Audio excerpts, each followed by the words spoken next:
Hello, hello, ladies. How are you? I hope you are having a great week.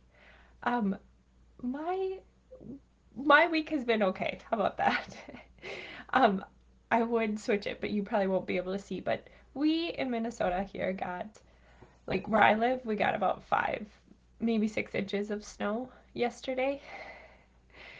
It was a real blow to kind of our excited mood we were in because we had melted most of the snow. We had a lot of snow this year and we melted most of it away. There's still some piles here and there, and it was most of the days were starting to be 40, and then we got 5 more inches of snow, which is not surprising in March for us, but it's been a long winter, which makes me think of actually another story that really actually relates very much to what I'm going to talk about today. So I'll just tell you it. When we first moved to the town that we live in now, and I mean like we were brand new, moved in, probably just a couple months here. We had a terrible winter, and we were renting a house in town, and it was in a cul-de-sac, and we kept getting dumped on with snow and snow and snow, and we didn't have we had bought our current house that we live in now, but we were renovating it. And so our snowblower was in was at this house that we live in now. And in town, we were just using shovels to shovel off the driveway. And this one snowfall, we just got dumped on. My husband had to go to work. My two girls were little at that time. I think Renna was 3 and Rory was just about like one and a half, maybe almost two. And I remember this one snowfall. I went out probably like 4 different times during the day for like an hour just to shovel this little driveway. And the hardest part was at the end of the driveway where the plow came around because it was just so deep and thick. And I remember sitting down at one point and just crying because I watched all my neighbors with their snowblowers just like blow through it. It took them a while because it was a lot of snow, but they already were done. And I was just crying. I'm like, I can't do this with two little girls and doing this all by myself. And this just leads into exactly what I wanted to talk today about because I don't know about you, but this is one area I could totally grow in.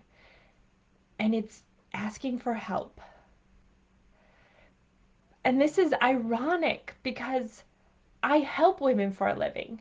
That's how I serve. But if everyone was like me and struggled with asking for help, I would be out of a job. And here's something I hear on discovery calls all of the time.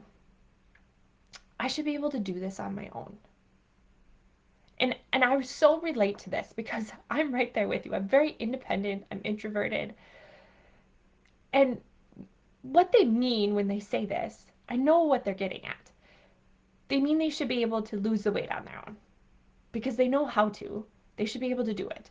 They they should be able to grow their relationship with God on their own because he's always there, and they have this beautiful book, the Bible, that can totally help them. So they should be able to do it.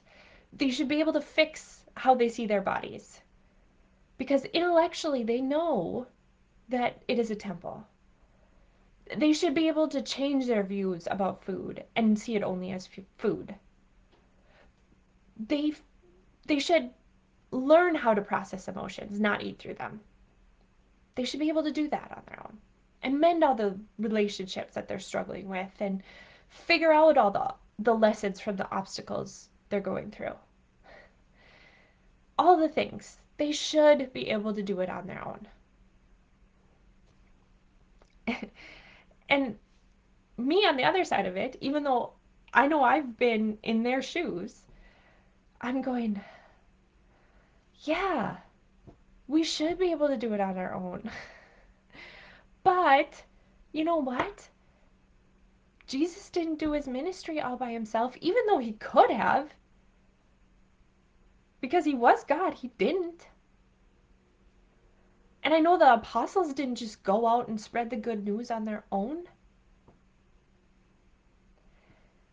And so, you know, when I find myself in this place of I should be able to do this on my own, I should be able to figure this out, I can do this.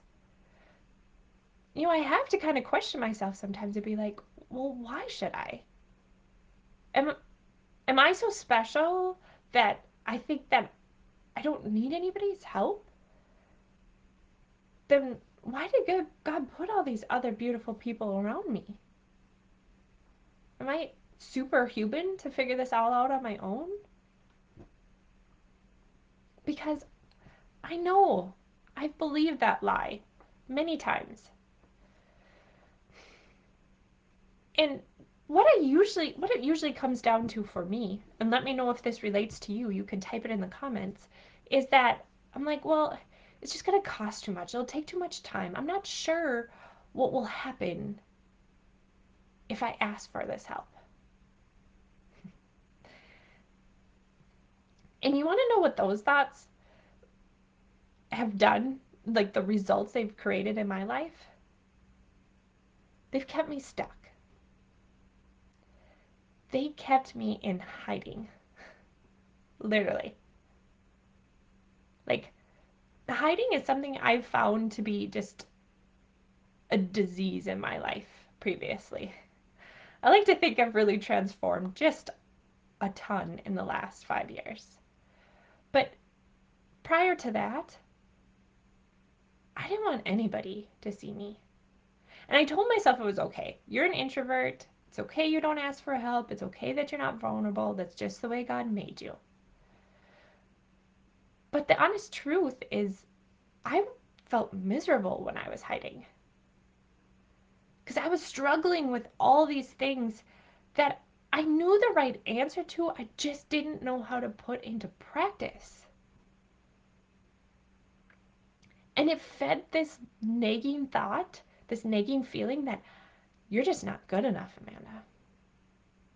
You're not good enough to ask for help, to spend money on, to feel good, to be called to something better. This is just how life's going to be. Can you relate? I would love for you to, type a comment. Let me know how you're feeling. Now, this wasn't conscious thinking for me. It came around in thoughts more like this, like, well, I really should be taking this time to be with my kids. Or my husband should spend this money on that truck he's been eyeing. Not, I shouldn't spend it on myself. I I shouldn't care how I feel or what I look like. It's just not that important. What's more important is thinking about others. And I shouldn't waste anybody's time by asking them, these questions and trying to figure this out. How about those? Have those ever crossed your mind at all?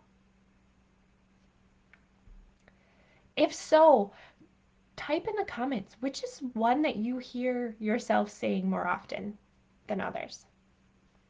Let me know. Because you guys, those are all lies. Now, now I can recognize these thoughts and now I see them for what they are. And I see how they have kept me stuck and even kept the people around me stuck, honestly. Because that I truly influence the people around me. And when I was feeling miserable, guess what? My family felt. But now that I can recognize these, when I hear myself say these, I ask myself, if I fully believed that God wants this, whatever that God-given desire is, you put that in there. Like, if I fully believe that God wants me to lose weight or to take care of this temple or to feel good in my skin, if I truly believe that God wants this for me, that he made me worthy enough to live into this blessing, what decision would I make? What decision would I make about asking for help?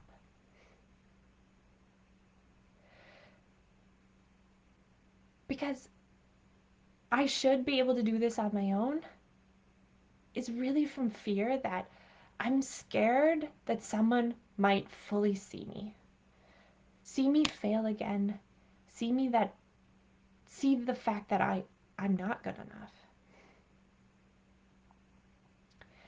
I said this to myself for 2 years. For 2 years, I told myself, I should be able to grow my business on my own.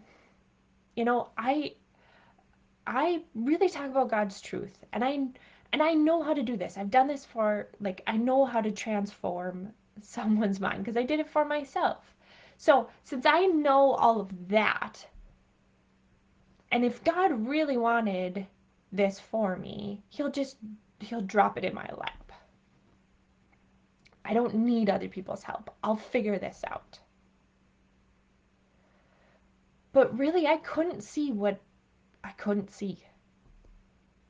And what I really couldn't see at that time is I was letting all that fear of being seen, of not being enough, control my decisions. And I was using that fear to make decisions, not faith and trust.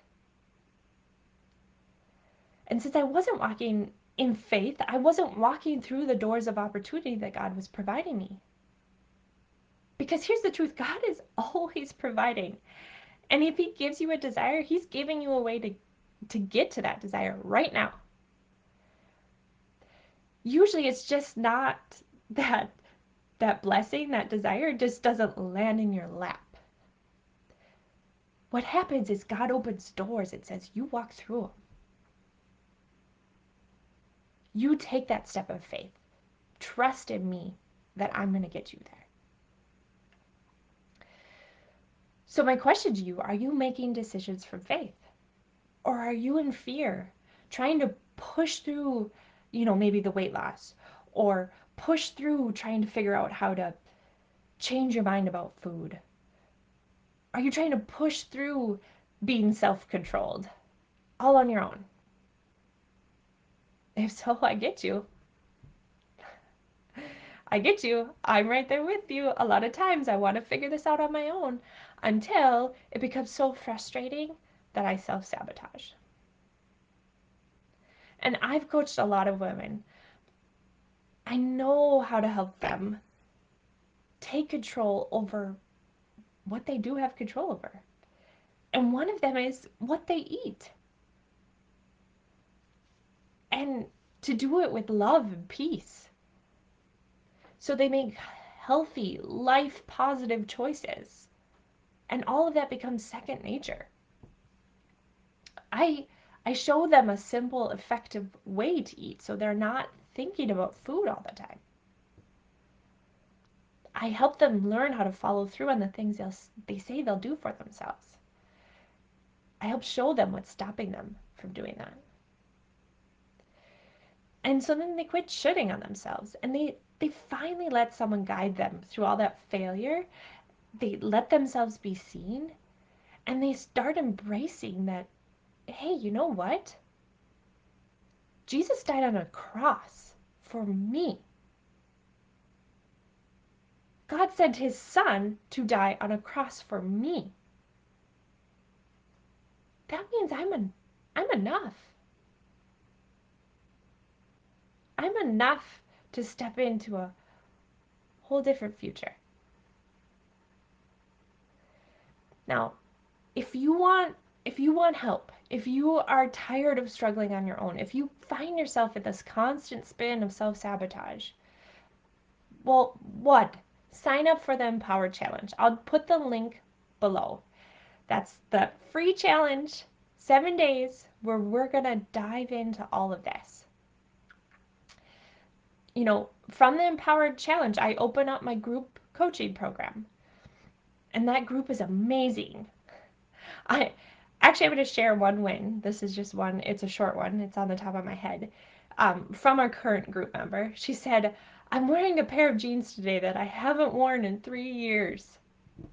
How fun is that? That's so fun. There's lots of celebrations to be had. Not only are they fitting into pairs of jeans, but their minds have changed.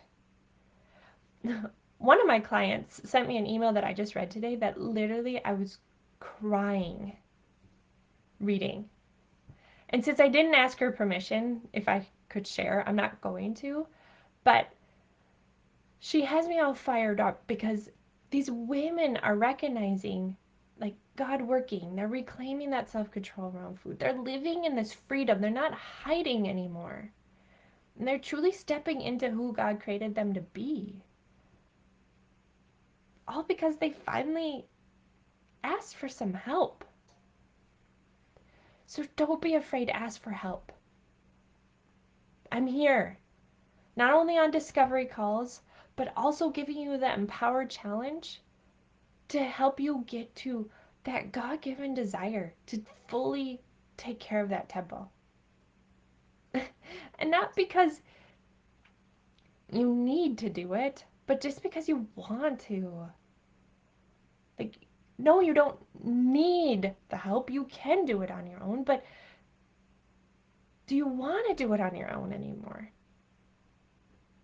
Or would you rather make it easier on yourself and fully follow through this time? All right, ladies, I can't wait to read your comments and we'll talk to you soon.